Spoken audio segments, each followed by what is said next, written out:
Being a legal migrant in the UK and staying here for 5 years doesn't guarantee automatic ILR and citizenship anymore. Those days will soon be over. The white paper was released on the 12th of March, and the changes that are in this paper, there are over 270 changes that are going to be implemented from this year up to 2028. It's affecting family life, recruitment, citizenship and settlement, study in the UK, like everything that has got to do with migrants.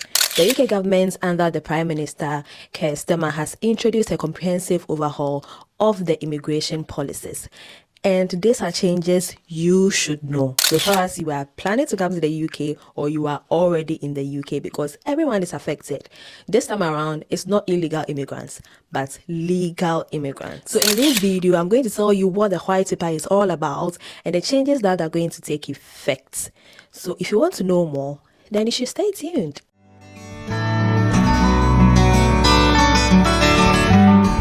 Hi lovelies, welcome to my channel. I'm Shari.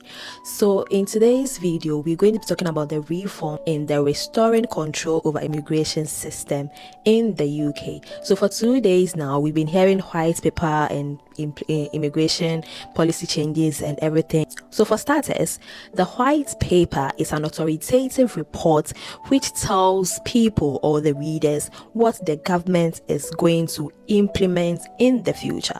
So it's just like a precursor to new rules and policy changes. And in this white paper, which is an 82-page document, there are over 270 changes that are going to be implemented. Immigrants in the UK, I don't know what else we should expect, because what we feared is actually happening. So yesterday I was watching BBC News and they were interviewing one of the key members of the parliament, and according to her, between 2019 to 2023, the net migration of immigrants have quadrupled, and they are getting concerned because of the inflow of immigrants in the UK. There are going to be over 2 million people who are going to get their indefinite leave to remain. And so now let's go to the main or the key changes that are going to be implemented. So the first one that is making everyone go crazy in the UK is about ILR and settlement. So currently, when you stay in the UK for 5 years, you then qualify to apply for ILR. You take your life in UK test, you wait for a year, and then you get your citizenship. But with these new policy changes, staying in the UK for 5 years doesn't guarantee your indefinite leave to remain. You actually have to earn it. So they are going to be introducing a point system where you have to accumulate points to be able to earn your indefinite leave to remain. And the same thing is going to be applied to citizenship. So if you are not able to accumulate those points, you might stay here for 20 years and not get your ILR or citizenship. So they have not actually outlined what points they want us to accumulate yet, but that is how the system is going to be. Living in the UK is a privilege and it has to be earned. So I asked myself, what is our tax doing then? Because we are contributing massively to the economy of the UK. A few months ago, they were tackling illegal immigration and people coming into the UK with small boats and stuff like that.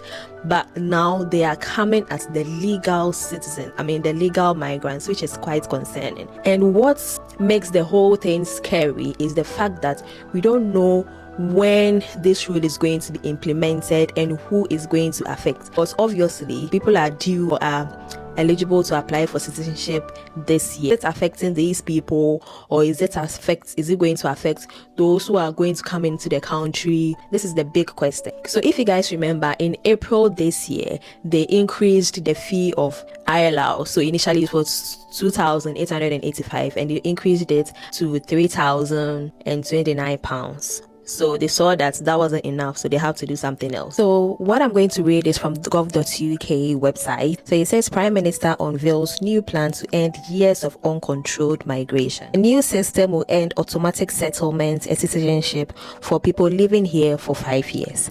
Instead, migrants must spend a decade in the UK before applying to stay, unless they can show a real and lasting contribution to the economy and society. Now we'll go straight onto the white paper itself. So this is the white paper, point number 262. It has been a long-standing principle that settlement in the UK is a privilege and not a right. Under the current system, settlement is primarily qualified for on the basis of length of time spent in the UK alongside the knowledge of life cycle, which is used to verify knowledge of British customs, history, traditions, law and political system. Now let's go to the next one. We will therefore reform the current rules around settlement through an expansion of the principle behind the points-based system that individuals should earn their right to privileged migration status in the UK through the long-term contribution they bring to our country. And it says that the expansion of the points-based system will increase the standard qualification period for settlement to 10 years. For the point system, they will consult on these changes later in this year. And the same thing applies to settlement.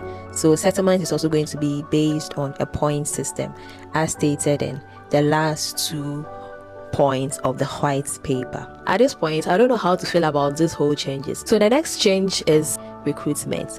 So according to the government, a lot of people are coming into the UK on the care worker visa route, and they are getting concerned and they want to scrap that, or they want to eliminate that route completely. So they are planning to do that on a long-term period. So from this year up to 2028, there shouldn't be any care visa or whatsoever anymore. And per this plan of theirs, they are going to be cutting down of immigration by 50,000 annually. But the big question is, how many of the indigenous people do you see doing care jobs? Most of their people are being cared for by international care workers.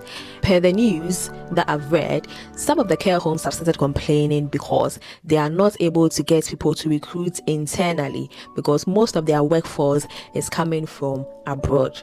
But the government have decided to do what they have to do. However, they are still going to grant visa extension for people who are already here. And for international students who are in the UK, you are not left alone. So currently, you can stay in the UK for 2 years post studies to look for work and to settle and everything.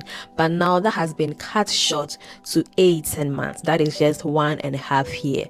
So after that, if you don't get to work, you're going back to your home country. And for the universities that are taking international students, they are going to have a limit as to the number of international students they can take, and then the universities are going to be charged 6% levy on the tuition fee of international students. I think this is just to put the universities off from actually taking international students, because what else is this levy supposed to do? Now, talking about English requirements. According to the white paper, in 2021, 40% of migrants could speak a little or no English at all.